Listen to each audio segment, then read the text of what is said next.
여러분 안녕하세요. 여러분들과 2017학년도 고등학교 1학년 2학기 중간고사 대비 파이널 학교 공부하고 있습니다. 자, 한국사입니다. 네, 한국사이고요. 여러분들 시험 범위를 정확하게 정하고 갈게요. 36페이지의 3번부터입니다. 36페이지의 임시정보에 연통제 교통국 적혀있는 3번부터 지금 제가 받은 학습지는 53페이지까지 있는데요. 아마 여기에 한 2장 정도 더 추가가 될 것 같습니다. 그래서 한국사 강의는 2시간 하고요. 그 다음에 추가 강의가 더 올라올 겁니다.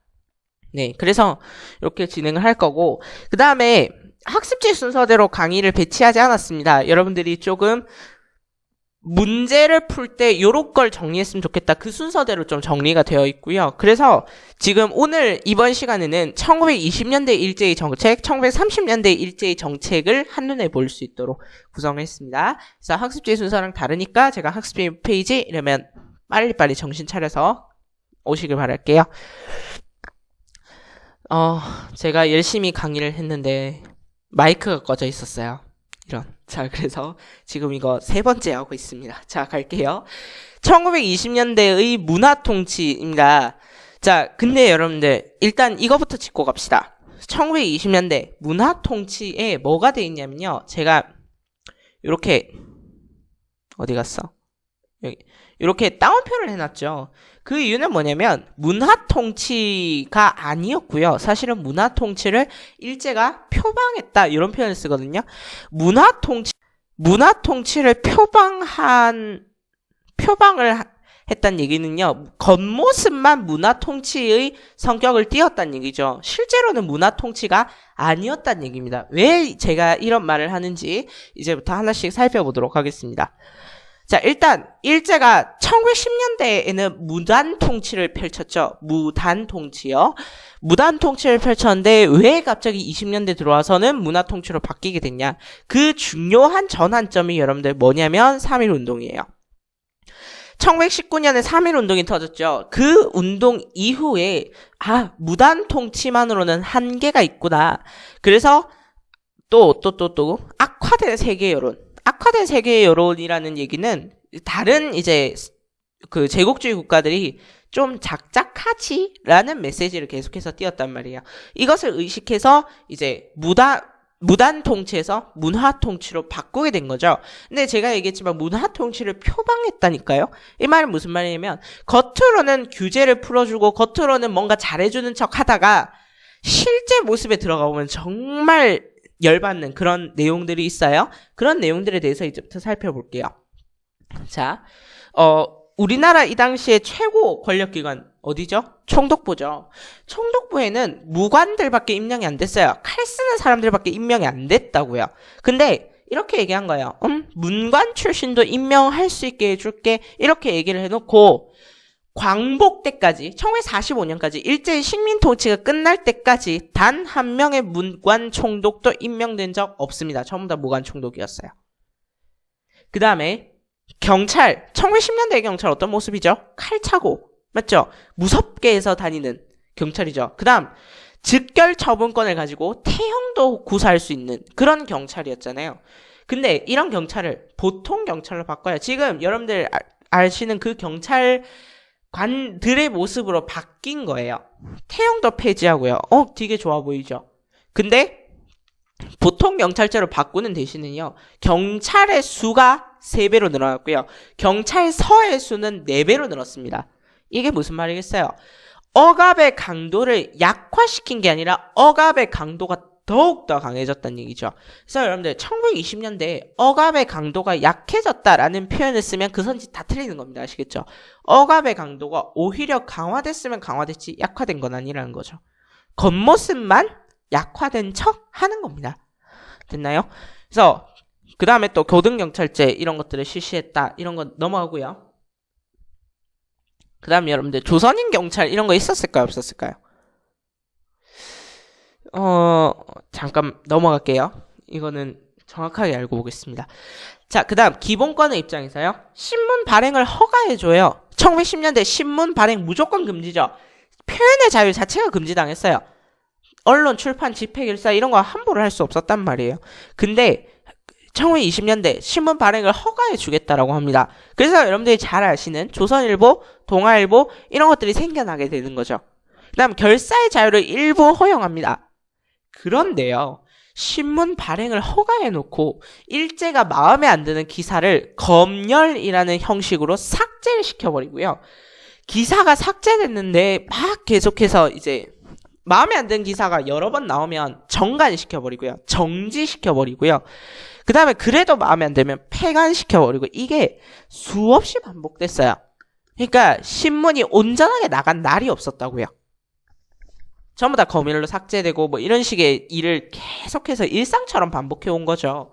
다음 결사의 자유를 허용하겠다라는 말을 해놓고 일제가 정말 악랄한 법을 하나 만들죠. 치안유지법이요. 요거 별표 4개 중요해요. 치안유지법. 치안유지법은 뭐냐면 우리가 1920년대의 국내 이제 독립운동사를 보면 아시겠지만 사회주의 계열의 독립운동이 정말 많이 늘어납니다. 여러분들 사회주의를 시뻘건 사상 이렇게 생각하지만 우리 윗동네 애들이 사회주의를 잘못해서 그런 거예요. 사회주의 시뻘건 거 아니야 사실. 어쨌든 그래서 그 사회주의를 탄압하기 위해서 만든 게 치안유지법인데요. 이 사회주의에 대해서는 1920년대 국내외 무장투쟁을 설명하면서 좀 더 자세하게 하도록 할게요. 사회주의가 무엇인가에 대해서요. 그래서 여러분들 치안유지법을 만들면서요. 독립운동을 할 수 있다 이렇게 얘기를 해놓고 일제의 식민 지배를 인정하는 범위 내에서만의 표현권의 자유를 얻은 거죠. 됐나요?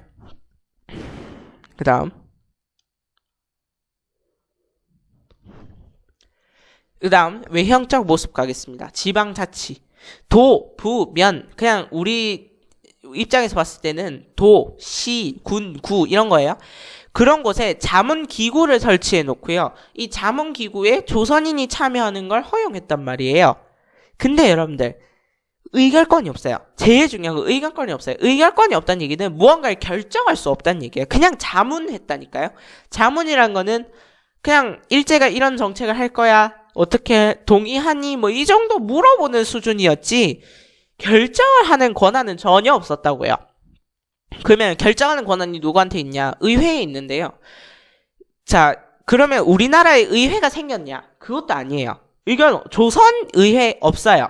그 다음에 그러면 일본 의회에 조선인이 참여할 수 있었냐? 아니요. 그러면 조선인은 의결권이 있어요? 없어요? 없어요. 그 다음에 여러분들 선거할 수 있는 권한, 선거권 이런 건요. 친일파, 지주, 자본가한테 다 제한된 거예요. 그러면 선거권도 없는데 이게 무슨 자유입니까? 지방자치입니까? 맞죠? 그러니까 지방자치라는 명목으로 친일파를 육성하기 위해서 이런 정책들을 펼치는 거예요. 그 다음에 여러분들 또 교육 한번 볼게요. 교육 보통학교가 늘어났고요. 보통학교의 숫자 자체는 늘어났고요. 그 다음에 수업 기간도 연장시켜줘요. 옛날에는 4년만 다녔는데요. 6년으로 늘려줘요. 근데요. 취학률이 낮아요. 취학률이 전혀 안 드는 거야.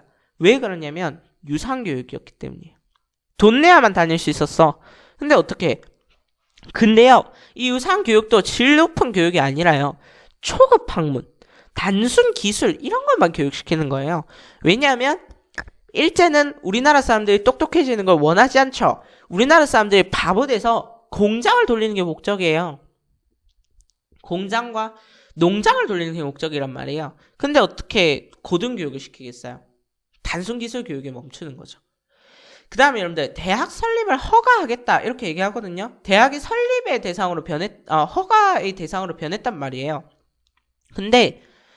근데요 우리나라가 1920년대 밀립대학 설립운동을 펼치거든요. 그거를 탄압해요. 갖가지 실수로 밀립대학 설립운동을 탄압하고요. 그러고 나서 세운 대학이 경성제국대학이에요. 경성제국대학이 뭐냐고요? 서울대의 전신이요. 서울대의 예전 모습이 경성제국대학이었다고요. 그럼 여러분들 이 경성제국대학에서는 뭘 하겠습니까? 친일파를 육성하겠죠. 맞나요? 네. 그 다음에 그 경성제국대학의 조선인이 3분의 1밖에 안 됐대요. 근데 3분의 1도 안 된 거예요, 사실. 허용된 숫자가 3분의 1이었으니까요. 그러면 우리 이제 생각해보기로 넘어가 볼게요. 그러면 일제는 왜 이런 문화 통치를 표방하면서 우리나라 사람들한테는 잘해주는 척 하게 됐느냐? 자, 이게 바로 조선민족운동에 대한 대책이라고 되어 있는데요. 볼게요. 핵심적인 친일 인물을 골라서 귀족, 양반, 유생, 부자, 교육자, 종교인 이런 데 속에 들어가서 계급과 사정을 고려해서 친일 단체를 조직하게 한대요. 친일 민간인들한테 도움 주고요. 수재교육이란 명분으로 친일 지식인을 길러요. 그 다음 조선 자본가가 일본 자본가와 연계하도록 돕는데요. 그럼 얘들아, 무슨 운동이 펼쳐졌길래 그것에 대한 대책을 세울까? 3.1운동이라는 거죠. 그 다음 결국에는 이 문화 통치를 표방한다는 건 친일파를 적극 육성하기 위한 정책이라는 거죠. 친일파를 육성한다고요. 그래서 여러분들 이 말이 제일 중요한데요. 우리나라 민족을 분열시키는 거예요. 어떻게 분열시키냐면 친일파와 독립운동가 이런 식으로 분열을 시키는 거죠. 됐나요? 그래서 여러분들 문화 통치라는 건요. 한민족을 기만하는 통치였고요. 사실 요의 실상으로 가보자면 실제의 모습은 민족을 분열시키기 위한 통치였다는 거죠. 그래서 저는 문화 통치를 표방한 민족 분열 통치였다. 한민족을 기만한 통치였다. 이런 표현을 씁니다. 그 다음 여러분들 경찰서 경찰관 숫자 변화를 볼게요. 왼쪽이 경찰서 숫자예요. 751에서 2761로 변했죠. 약 한 3.8배? 4배 수준으로 변했고요. 그 다음에 여러분들 경찰관 숫자 볼까요? 5,400명에서 15,300명. 그러면 3배 늘어난 거죠. 그래서 보통 경찰제가 시행되면서 경찰 숫자가 늘었다는 거. 그러면 이 말은 무슨 말이겠어요? 그렇죠. 억압의 강도가 더욱더 강해졌다는 얘기죠. 그 다음 여러분들 신문 사진이 있는데요. 절반이 여백이죠. 왜 그랬을까요? 일제가 검열이라는 걸 통해서 기사를 삭제시켜버렸기 때문에 절반이 여백으로 잘려나간 거죠. 됐나요?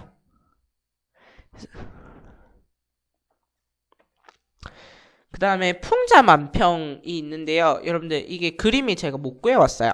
그래서 여러분들 37페이지에 있는 다 그림 보고 한번 답해봅시다.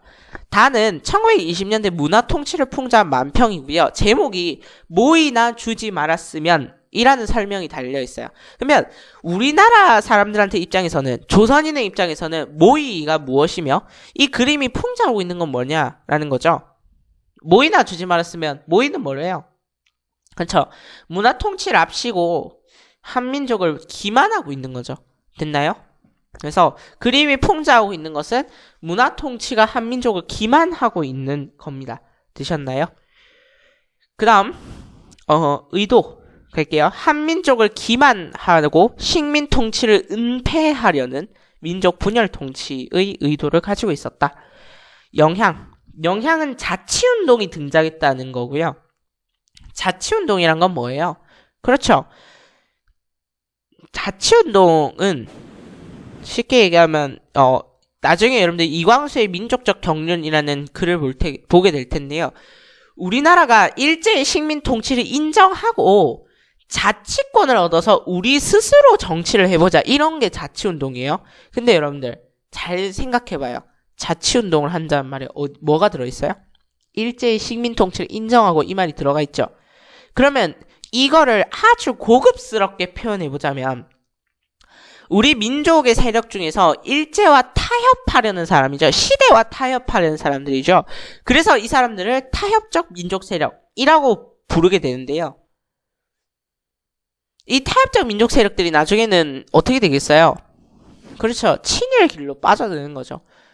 타협적 민족 세력들은 대부분 다 친일의 그런 세력으로 다 빠져들게 됩니다. 민족을 반역하게 된다고요. 그래서 여러분들 타협적 민족 세력과 비타협적 민족 세력 이 사람들로 나뉘어지게 된다고요. 그러니까 일제가 정책에 성공한 거예요. 그래서 민족 내부의 분열이나 이간을 조장해서 친일파를 양성하고자 했던 본질이 여기에 있는 거죠. 자, 그렇다면 우리 1920년대 또 중요한 거 보겠습니다. 산미증식 계획이에요. 자, 산미증식 계획 보겠습니다. 여러분들 1910년대에 일어났던 1차 세계대전이 있었거든요. 1차 세계대전 때 일본이 진짜 줄을 기가 막히게 잘 서요. 그래서 일본이 승전국이 되면서 급격한 공업화를 이루게 됩니다. 그전에는요, 공업이라는 걸 일본에서 생각도 못했어요. 근데 1차 세계대전을 계기로 일본 안에서 급격한 공업화가 이루어지고요. 일본의 도시 인구가 증가합니다. 그런데 도시 인구가 증가하는데 농업 인구가 줄었잖아요. 근데 그 농업 생산력이 도시 인구를 받쳐줄 만큼의 쌀 양이 되지 않은 겁니다. 그래서 식량이 부족해지고요. 쌀값이 폭등해요. 그러니까 어떻게 세웠냐면, 그렇다면 조선에서 쌀을 확보해서 일본으로 가져가자, 이런 얘기가 나온 거예요. 그래서 산미증식 계획을 실시했어요. 그래서 막 수리시설이란 건 물을 대는 시설이에요. 그것도 막 개선하고요. 그 다음에 막 비료 이런 것들도 막 뿌리고요. 그 다음에 개간하거나, 그러니까 황무지를 갖다가 농사를 지을 수 있는 땅으로 바꾼다든가, 그 다음에 종자를 개량한다든가, 이런 식의 갖가지 술수를 펼쳐요. 근데 이건 우리나라를 위한 거냐고요? 아니죠. 일본을 위한 거였죠. 그래서, 근데, 여러분들, 산미증식 계획에 엄청나게 웃긴 결과인데요. 이거 중요해요. 증산은 부진했으나 수탈은 성공했다. 이 말은 무슨 말이냐면요. 봐봐요. 쌀이 목표량만큼 늘어나진 않았어요. 근데 지들이 원하는 양만큼은 다 챙겨갔다고요. 이 말이 무슨 말이에요? 조선인의 쌀을 지들이 뺏어간 거예요. 그래서 조선의 식량 사정은 급격하게 약화되고요. 그래서 만주로부터 잡곡을 수입해서 먹었어요. 그만큼 일제가 어마어마한 짓을 펼쳤다고. 그 다음 식량 생산의 구조가 변화했는데요. 쌀 단작화. 이 말이 무슨 말이냐면, 옛날에는 보리도 키우고 쌀도 키우고 이랬다면 지금은 쌀만 키우게 됐다고. 1920년대. 그래서 밭농사에서 논농사로만 변하게 됐다는 거죠. 됐나요? 그 다음 여러분들 이 그래프 한번 보겠습니다. 자, 생산량, 수출량, 국내 소비량 이렇게 돼 있는데요. 볼게요. 생산량은 이 정도 늘었어요. 이 정도. 됐나요? 이 정도 늘었어요. 근데 수출량은 이 정도 늘었어요. 이 말이 무슨 말이에요? 증산량은 수출량보다 훨씬 적었다고요. 그러면 누구의 쌀을 뺏어 먹었냐는 거죠. 조선인의 쌀을 뺏어 먹었다는 거죠. 이해되나요? 그래서 쌀 소비량이 줄었다는 얘기입니다. 그래서 만주로부터 조, 콩, 수수 이런 것들을 쓰기 시작한다고. 그 다음에 영향 한번 볼게요. 식민지 지주제가 심화되었다. 이 말이 좀 어려운데요. 1910년대 얘기를 하면서 이 얘기를 했는데, 그러니까 지주는 더 잘 먹고 잘 살기 시작하고요. 그 다음에 소작농들은 오히려 더 못 먹고 더 못 살고 이렇게 되는 거죠. 그 다음에 자작농의 숫자는 급격하게 줄었고요. 그러니까 스스로 자기 땅에서 자기 농사 짓고 사는 사람들이 거의 없어졌어요. 찾기 드물어졌어요. 됐나요? 왜? 총독부는 지주가 좋거든요. 지주를 좋아할 수밖에 없잖아요. 그래서 토지회사와 지주는 쌀 수출로 수익이 늘어났고, 그래서 농장의 크기가 점점점 커지는데 쌀 증산 비용을 누구한테 전가했다고요? 소작농민한테 전가했다고요. 너 농사 잘 지으라고 내가 이렇게까지 해주잖아. 그거 비용은 네가 내야지. 이렇게 얘기를 한 거예요. 그랬는데 더 못 사는 거죠. 자기 쌀을 남이 뺏어가잖아요. 맞죠? 다음 농민의 처지 한번 볼게요. 자영농과 자소작농은 몰락했고요. 자소작농 이렇게 되겠죠? 맞죠? 네. 자영농과 자소작농은 몰락했어요. 자소작농이 소작농으로 몰락했고요. 그 다음에 소작농민은 점점 못 살게 되는 거예요. 그러니까 소작민들이 우리 이렇게 살 수 없다. 우리도 생존권 투쟁을 하자. 그 생존권 투쟁이 뭐라고요? 소작쟁이였다고요. 근데 1930년대는 오히려 쌀이 너무 많아진 거예요. 쌀값이 폭락했다고요. 그래서 산미증식 계획을 중단시켰어요. 지들의 필요에 따라서 늘렸다 줄였다 하는 거죠. 되겠나요? 그 다음에 질문 5에서 자료 1번을 보라고 돼 있으니까 자료 1번을 한번 볼게요. 일본에서 쌀 소비는 연간 6,500만 석인데 일본 내에는 5,800만 석을 넘기지 못하니까 부족분을 다른 제국 반도나 외국에 의지해야 된다. 그래서 해마다 70만 명씩 늘어나는데 1인당 소비량도 점차 늘어날 것이니까 쌀은 계속 모자랄 거야. 그러니까 미국 증식 계획을 해서 빨리 일본 식량 문제를 해결해야 돼. 이 말이 무슨 말이에요? 한미 증식 계획을 왜 했다고요? 일본이 식량이 부족해져서라고요. 그러면 여러분 또 자료 2번 그래프 한번 보죠. 여러분들 생산량 한국인 1인당 쌀 소비량 생산량은 늘어나요. 1930년대 이거는 왜 그랬냐면 여기서부터 쌀 공급이 과잉된 거예요. 됐죠? 그래서 줄어든 거야. 계속 늘어나요. 계속 늘어나는데 한국인의 1인당 쌀 소비량은 계속 줄어요. 왜 그럴까? 왜 그럴까요? 일본으로 반출된 쌀에 반출이라는 표현을 쓰는데 저는 반출이라는 표현을 별로 안 좋아합니다. 수탈에 간 쌀량이죠. 수탈이죠. 수탈. 수탈에 간 쌀량이 증산량보다 훨씬 많았기 때문에 한국인 1인당 쌀 소비량은 줄어들었다는 거죠. 제가 이 산미증식 계획만 보면 볼펜을 집어 던지고 싶은 욕구가 듭니다. 정말 해도 너무하잖아요. 그래서 이러면 안 되죠. 자, 그 다음 기타 수탈 정책, 기타라는 표현을 썼는데 또 보겠습니다. 해사령이 폐지돼요. 자, 1910년대에 해사령이 있었잖아. 해사령이 뭐냐면 회사를 무슨 죄로? 해사령, 량이 아니고 회사를 허가의 대상으로 했었죠. 근데 이제는 해사령을 폐지하고요. 신고제로 바꿔요. 신고제로. 회사령을 폐지했다 이 말은 뭐라고요? 회사를 신고해서 할 수 있었다고요. 그러면 얘들아 1910년대 왜 허가제였을까? 이거는 조선인이 뭔 기업을 설립해서 잘 되면 안 되니까 그런 거였어요. 일본이 그거에 대한 불안감이 있었다고요. 근데 일본이 점점 자본을 모으기 시작하니까 일본 기업들이 한국으로 진출하고 싶었는데 허가제니까 허가 내릴 때까지 얼마만큼 기다려야 될지도 모르고 그 다음에 그 허가 서류가 10몇 장이 됐답니다. 그러니까 짜증을 내기 시작하는 거죠. 그래서 회사령을 폐지하고 신고제로 바꿉니다. 그래서 일본의 중소자본 투자가 급증했고요. 그래서 일부 대자본 여러분들 잘 기억해두세요. 미쓰비시, 미쓰이, 노구치 이런 회사들은 한반도의 북부 지역을 공업화시켰다. 이 말이 무슨 말이냐면 그 한반도 북부 지역을 공업화시켰다는 얘기는 여기에서 한반도 북부 지역에서 이런 미쓰비시, 미쓰이, 노구치 이런 회사들이 잘 먹고 살았다는 얘기죠. 됐나요? 근데 여러분들 미쓰비시가 아직도 욕먹는 이유는 뭔가요? 미쓰비시가 1930년대 일본 그러니까 조선 징용자들을 끌고 가서 여기에서 일을 하게 시켰잖아요. 맞죠? 돈 한 푼도 안 주고 일을 시켰단 말이에요. 징용을 해갔단 말이에요. 근데 지금까지도 사고 안 하고 돈도 안 주죠. 그러니까 미쓰비시가 아직도 욕먹는 거고 그래서 미쓰비시 불매운동을 하는 거죠. 여러분들 그래서 미쓰비시 물건을 좀 안 사셨으면 좋겠어요. 그러니까 그 볼펜 기능 좋고 성능 좋은 건 알겠는데요. 정의의 입장에서 보면 좀 불매운동도 해보는 게 맞지 않나? 뭐 이런 생각도 들어요.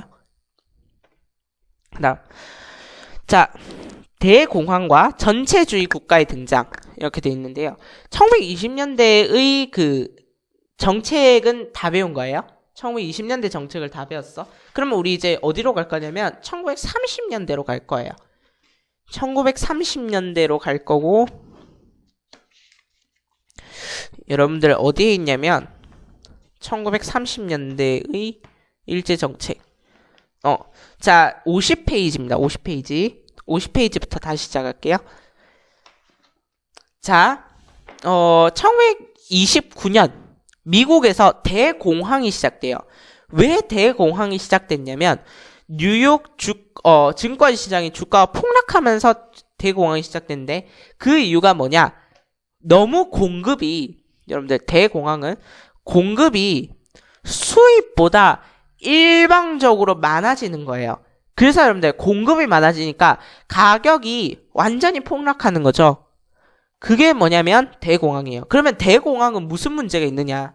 기업이 도산하고요. 그러니까 가격이 낮아지면 기업이 이윤이 안 남잖아요. 맞죠? 그래서 기업이 도산할 수밖에 없는 거예요. 그러면 은행도 폐점할 수밖에 없고요.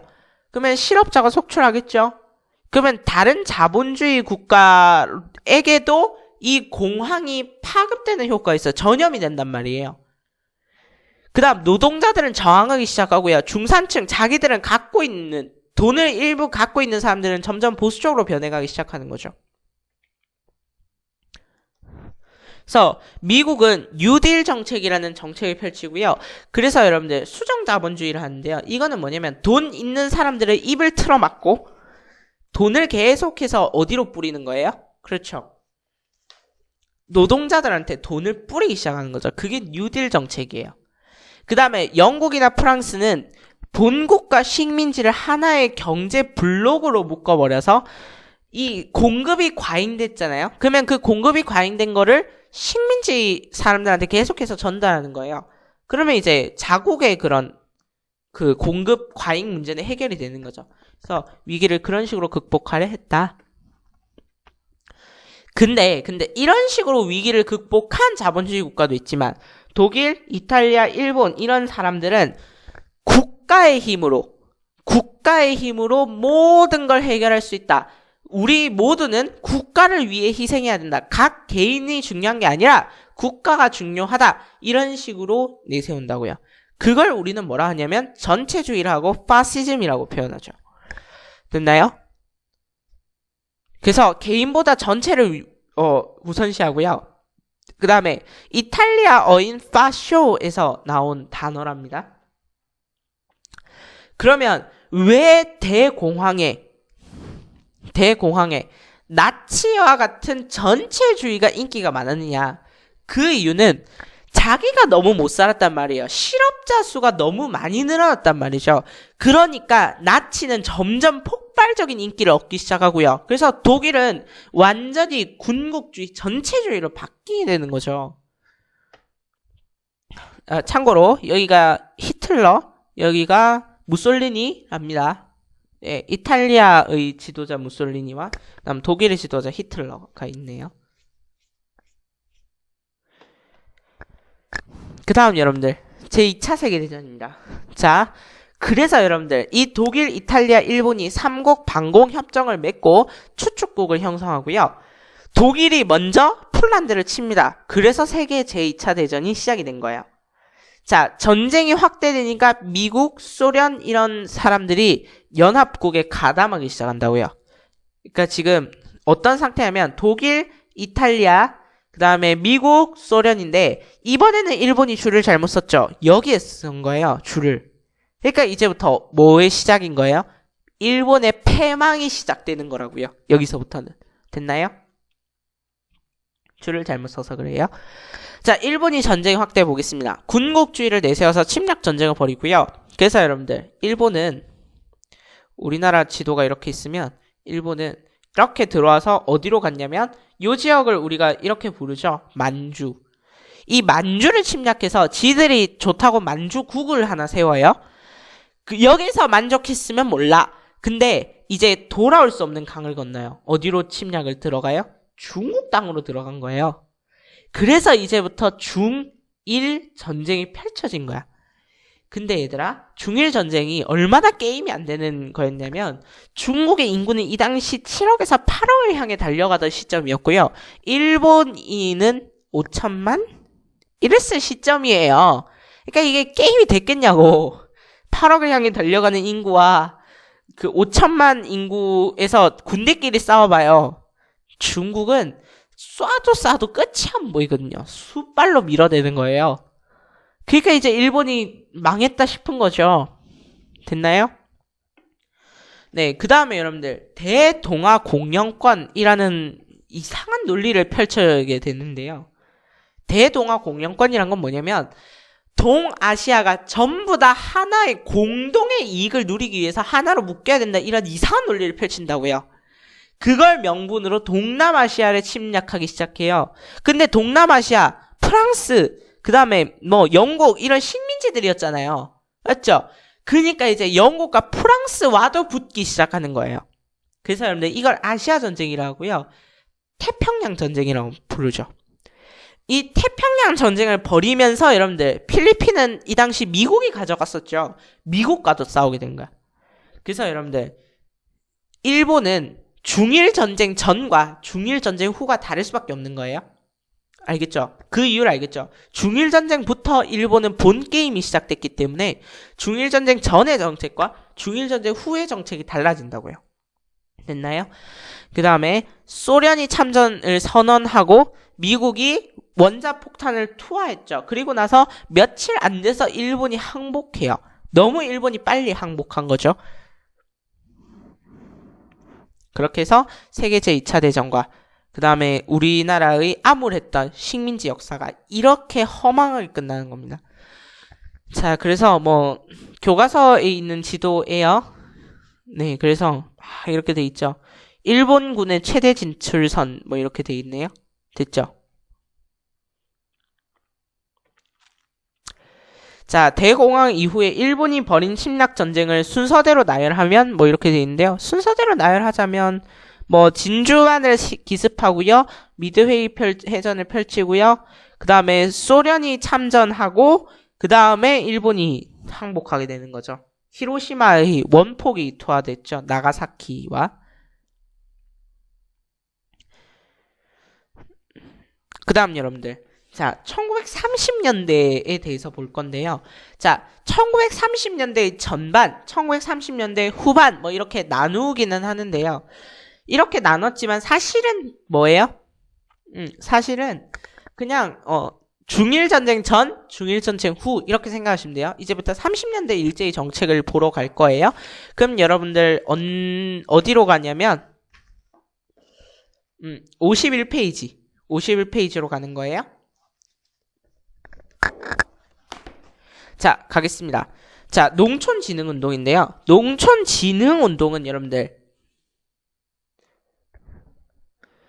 농촌진흥운동은 이거예요. 농촌을 잘 살려서 어떻게 하겠다는 거냐면 자, 가겠습니다. 잠시만요.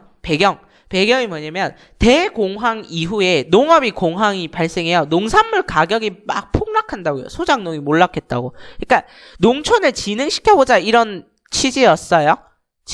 근데 보시면 알겠지만 농민 정신개조교육이라는 핑계로 농민들이 못 사는 건 니들이 낭비를 너무 많이 했고 니들이 게으름을 피웠기 때문이야. 이렇게 얘기한 거예요. 이게 어딨냐고. 맞죠? 농민들이 게을러서 못 사는 것처럼 보여요? 지금? 아니죠? 그래서 여러분들 뭐 자력갱생, 게으르고 무지한 한국인의 민족성을 일본인을 본받아서 개조시킨다 뭐 이런 쓸데없는 소리를 펼치기 시작해요. 그래서 농촌을 통제하고 소작쟁이를 억제해서 이제 소작쟁이를 줄여보고자 했겠죠. 됐나요? 네, 농공병진 정책. 농촌진흥운동에 대해서 봤고요. 그다음 농공병진 정책이라고 돼 있는데 농공병진은 뭐냐면 농업과 공업을 병은 나란히 진출시킨다. 이 말은 무슨 말이냐면 농업과 공업을 함께 키운다 이 뜻이라고요. 그래서 왜 농업과 공업을 함께 키우는데요? 대공황이 발생하니까 각국이 블록 경제를 형성했다. 블록 경제는 뭐냐면요. 봐봐요. 이거요. 미국이 해상봉쇄령을 때린 거야. 요렇게 해상봉쇄령을 때리면 일본은 더 이상 받아 먹을 수가 없잖아요. 미국한테서. 맞죠? 그러니까 각자 자기 자신들끼리 요 안에서만 경제활동 이렇게 하기 시작한다고요. 그러니까 일본도 블록 경제를 형성하는 거예요. 우리나라랑 묶어서요. 됐나요? 그래서 남면 북양 정책을 펼치게 되는데요. 남면 북양. 남쪽에는 면화를 재배하고요. 북쪽에는 양을 사육해요. 왜냐하면 양털이 면화가 되니까 그 면화를 갖다가 이제 생산을 해내는 건 남부에서 하는 거죠. 이해됐나요? 그래서 여러분들 북쪽에 그 공장이 많이 세워집니다. 여러분들 이거 잠깐만요. 이거 말고 공업화 얘기하면서 합시다. 그래서 남면 북양 정책. 그래서 공업 원료를 증산시켜서 일본의 자본가를 보호하기 위해서 이런 정책을 펼쳤고, 그다음 조선을 공업화하고요, 병참 기지화 하는데요. 여러분들 이거는 만주 사변 이후입니다. 병참 기지화. 병참 기지화라는 건 뭐냐면 우리나라가 병사들이 머무를 수 있는 하나의 기지가 되는 거예요. 그러니까 이 병사들을 지원해주는 기지가 되는 거예요. 조선이 그렇게 만들려고 했다고. 그게 병참기지화인데, 자, 조선을 공업화시키는 거죠. 그래서 우리나라를 침략 전쟁의 하나의 기지로서 만들고자 했던 거예요. 됐나요? 그래서 군수 물자를 공급하고자 했던 그런 역할이고, 근데 이거를 한반도의 북부 지역에만 땅땅땅 박은 거예요. 왜요? 북부 지역에 박아놔야 미국으로도 진출하고 중국으로도 진출하겠죠. 이해되나요? 그래서 북부 지역에 진출하는데, 우리나라에 이상한 사람이 있다는 거 알아요?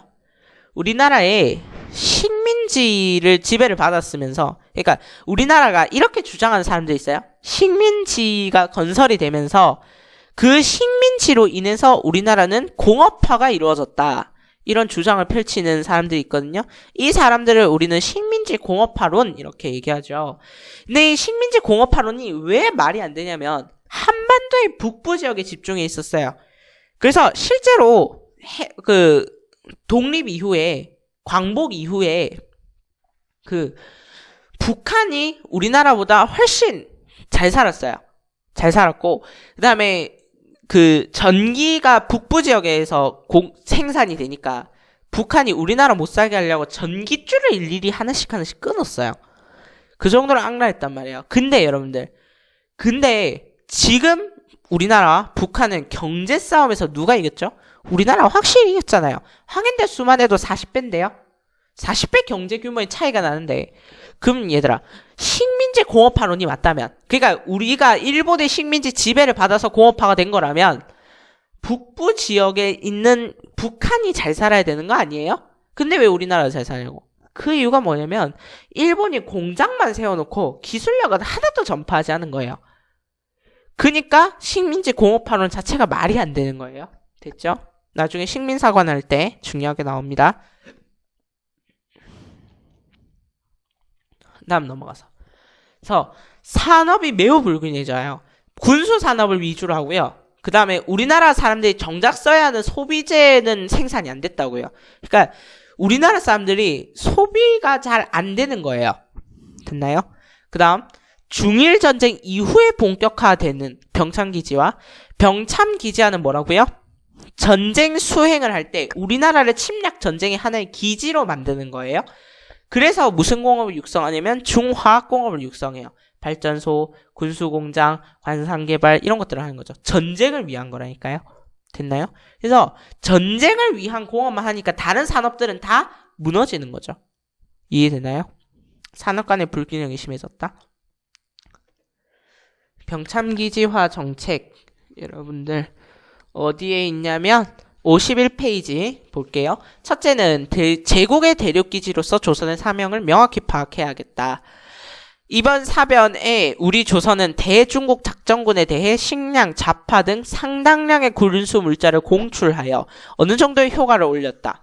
그러나 이 정도를 가지고는 아직도 불충분하며 장래 어떤 큰 사태가 직면했을 때는 가령 어느 기간 동안 중국 대륙 작전군에 대해 일본 내지로부터의 해상 수송이 차단당하는 경우가 있더라도 조선의 힘만으로 이를 보충할 수 있을 정도로 조선 상업 분야를 다각화하며 특히 군수공업의 육성에 여점을 두어 만전을 기할 필요가 있는 것이다. 뭘 키워야 된대요? 군수공업을 키워야겠대요.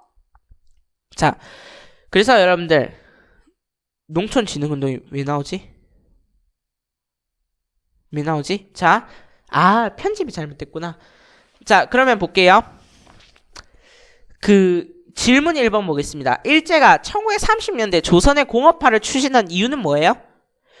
중국과의 전쟁에서 조선을 일본의 일제의 침략 기지로 만들고자 했던 거예요. 병참 기지로 만들고자 했던 거예요. 그래서 여러분들 그 조선 공업화 정책의 특징 뭐예요? 북한, 북부, 북쪽에 집중되어 있었다.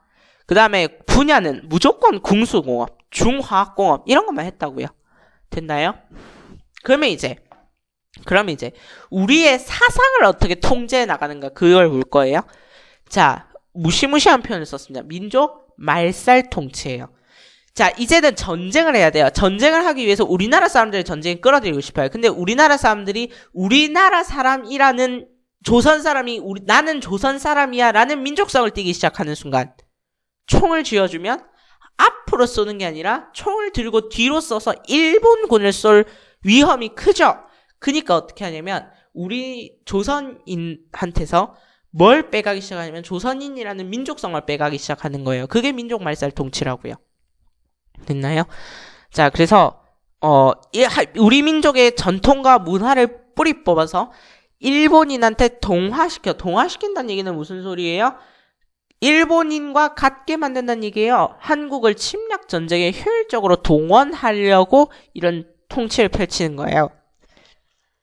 그래서 사상을 통제해 가기 시작하는 거죠. 그러니까 독립운동가는 일체 우리나라 안에서는 활동할 수 없었습니다. 우리나라 안에서 활동을 하고 싶어도 할 수가 없었어요.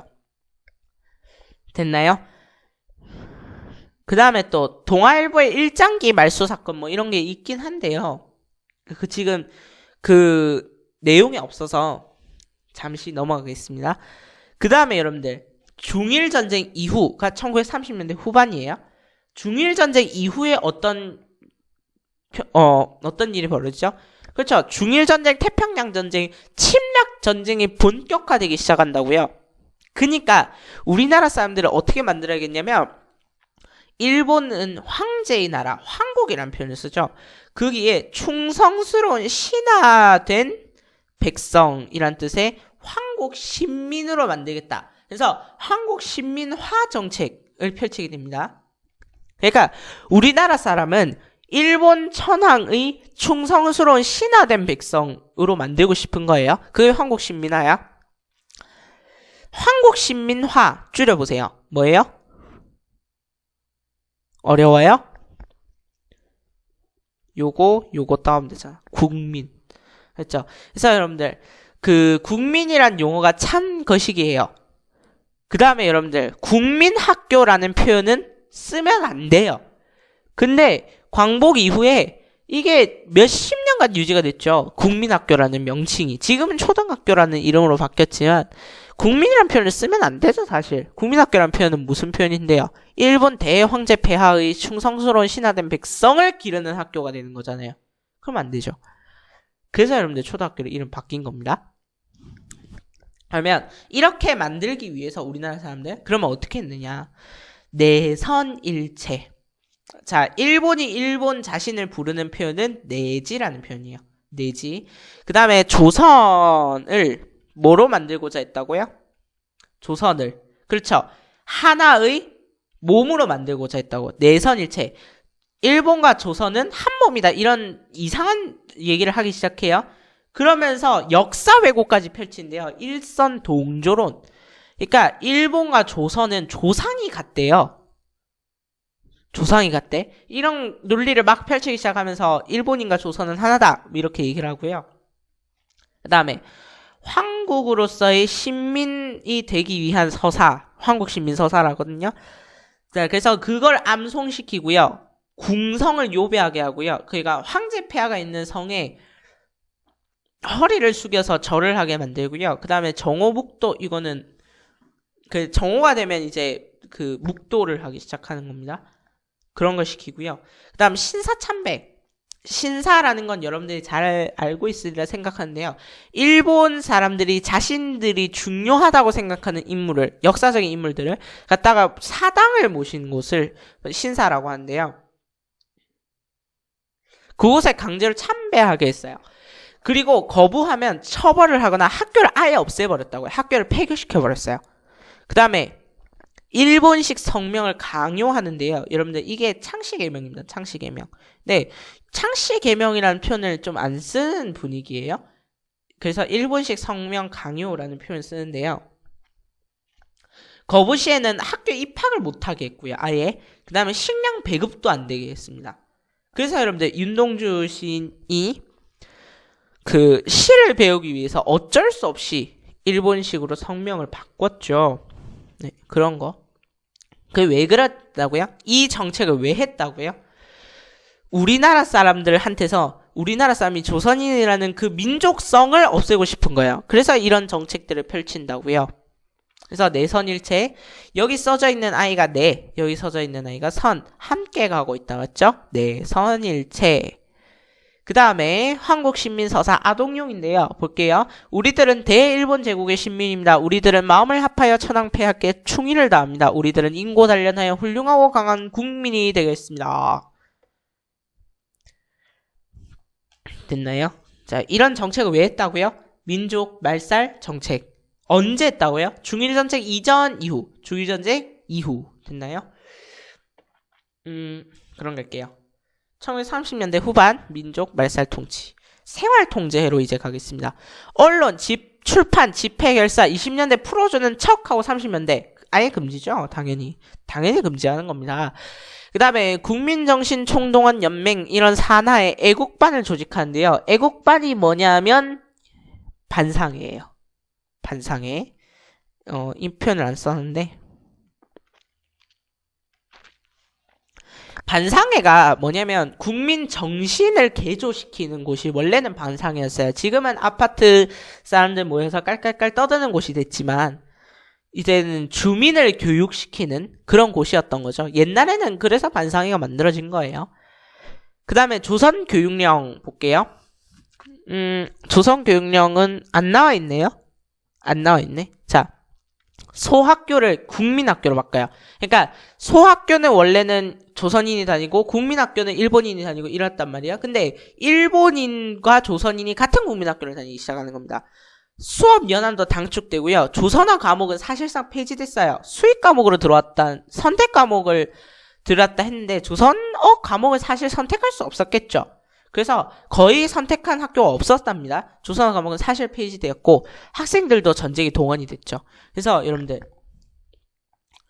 이 당시에 국어 이래버리면 뭐가 되는 거예요? 일본어가 되는 거예요. 됐나요?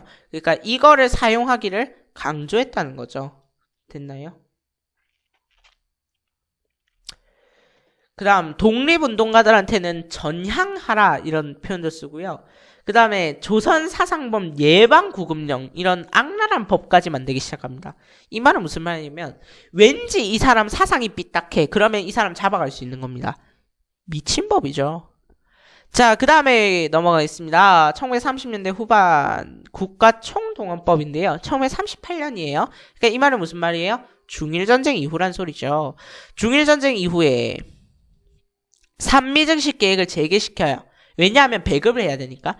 그 다음에 미국 공출이란 이름으로 전쟁 물자를 공급하기 위해서 미국 공출이란 이름으로 쌀을 수탈해가기 시작한 거예요. 또 배급하고요. 그 다음에 국방헌금, 국가를 방어하기 위한 헌금을 내세요. 이런 걸 하고요. 그 다음에 심지어 여러분들 나중에 1944년 진짜 전쟁 후반 말기죠. 이때는 일본 일제가요. 총알을 만들 금속조차 없었대요. 그래서 금속을 조선에서 빼가기 시작한다고요. 놋그릇 이런 거 빼간다고요. 놋그릇 수저 개밥그릇 이런 것까지 다 털어갔어요. 그리고 나서 뭐 주냐면 사기그릇 주는 거예요. 사기그릇. 그 사기그릇에 뭐가 있냐면 일본에 충성하자는 그런 그림이 담겨 있는 거죠. 위문품도 강요하고요. 그 다음 인적수탈 볼게요. 자, 처음에는 지원병제였겠죠. 처음에는 지원병제고 그 다음에 징용, 강제로 끌고 가서 일을 시키는 겁니다. 왜 징병을 할 수 없었을까요? 왜 강제로 병사로 끌고 가진 않았을까요? 제가 얘기했잖아요. 총을 앞으로 쏴서 적을 향하면 좋은데 총을 뒤로 쏘면 일부째한테 간다니까요. 그게 무서워서 징병 못했던 거예요. 근데 나중에 징병제를 해요. 이 말은 무슨 말이겠어요? 총을 앞으로 쏘든 뒤로 쏘든 쏘기만 하면 된다라는 아주 간절함이 보이지 않아요? 일제의? 그런 거죠. 나중에 되면 인정사정 볼 거 없는 겁니다. 그러니까 뭘까지 끌고 가는 거예요? 학도병이라 해서 학생들까지 끌고 가는 거죠. 갈 때까지 갔단 얘기예요. 그 다음에 여성은 여자 정신근로령, 정신대라는 이름으로 근로를 시키고요. 정신대 중의 일부가 일본군 위안부로 끌려가게 된 겁니다. 그래서 여성으로서는 차마 입에 담을 수 없는 그런 갖은 수모를 다 겪기 시작하는 거죠. 됐나요? 그래서 여러분들 일본군 위안부에 대해서 여러분들이 관심을 가져야 하는 이유가 여기에 있는 겁니다. 역사는 기억들 간의 투쟁이고요. 이걸 기억하는 자가 승자입니다. 됐나요? 그 다음에 전시복장을 강요한대요. 국민복, 부인표준복 뭐 이런 건데요. 이거를 부인표준복을 혹시 모를까봐 몸빼 이렇게 돼 있어요. 몸빼가 사실 전시복장이었다는 거죠. 그 다음에 뭐 이런 표현도 써요. 우리나라는 백의 민족이라 하잖아요. 이 말이 무슨 흰옷을 입는 민족이라는 소리예요. 근데 흰옷을 못 입게 해요.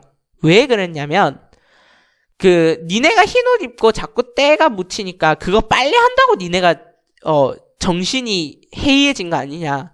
그러니까 검은색으로 물들여 입어라 이런 이상 소리까지 했다고. 됐죠? 뭐 신고상탈하고 넘어가고요. 병참기지화 정책 했는데 방금 전에 했죠. 이게 섞였네. 편집을 하다 보니 이렇게 됐네요. 자, 그 다음 국가총동원법 보겠습니다. 국가총동원법이 있나요? 있네요. 여러분들 어디 있냐면 52페이지 펼쳐볼까요? 제1조 국가총동원이랑 전시의 국방 목적을 달성하기 위해 당성이 아니고 달성하기 위해 국가의 전력을 가장 유효하게 발휘하도록 인적 및 물적 자원을 운용하는 것을 말한다. 제4조 정부는 전시에 국가총동원상 필요할 때는 칙령이 정하는 바에 따라 제국 신민을 징용하여 총동원 업무에 종사하게 할 수 있다. 정부는 전시에 국가총동원상 필요할 때는 칙령이 정하는 바에 따라 물자의 생산, 수리, 배급, 양도, 기타의 처분, 사용, 소비, 소지 및 이동에 관하여 필요한 명령을 내릴 수 있다. 그러면 국가총동원법을 왜 만들었게요? 여기 나와있잖아. 전시에 국방 목적을 달성하기 위해. 이 말이 무슨 말이에요? 전쟁을 하려고 이런 짓을 했다는 얘기예요. 그럼 얘들아 봅시다. 우리 애국반에는 이런 사람이 없도록 합시다. 호적에 들어있지 아니한 사람, 아는 사람, 기류계가 어쩌고저쩌고래요. 잘 안 보여요? 를 내지 않은 사람, 호주상 속계를 잊어버리고 있는 사람, 출생신고를 하지 않은 사람, 사망신고를 내지 않은 사람, 혼인신고를 아직껏 아니한 사람, 특히 명년에 징병제도에 명년이란 건 내년이에요. 징병제도에 뽑혀야 할 사람으로 서기류계와 호적을 하지 않은 사람. 그럼 봐봐요. 요걸 시빨간색으로 쓰죠. 맞죠? 자, 지금 곧 수속을 하십시다. 이렇게 얘기했어요. 그러면 얘들아, 호적 등재를 계속하라는 표현을 쓰는데요. 왜 그랬을까요? 창식이면 왜 하라고 했을까요?